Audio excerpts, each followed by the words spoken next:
But when I'd got about that far along in my thoughts, a picture of my daddy came into my head. I saw him standing there, tall and stern, and about the bravest man there was until he got drowned at sea.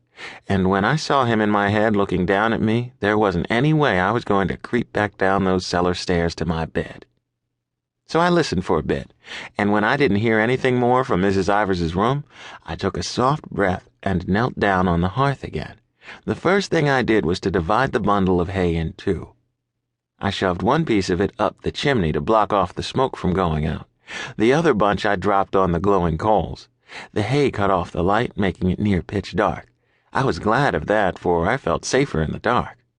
Then I leaned forward and began to blow down into the hay to where the coals were, so they'd flare up a little and make the hay catch fire.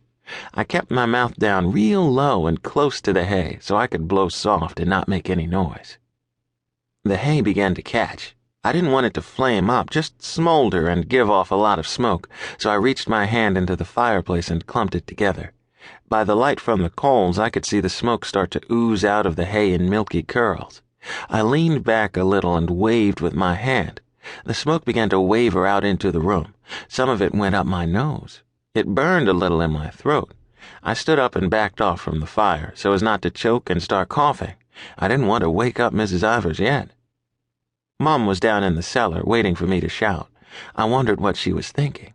For us, those soldiers' notes of my daddy's was freedom. That was the idea of it. My daddy, he got his freedom for fighting in the war, and he figured he'd use his soldiers' notes to buy me and Mom our freedom, too.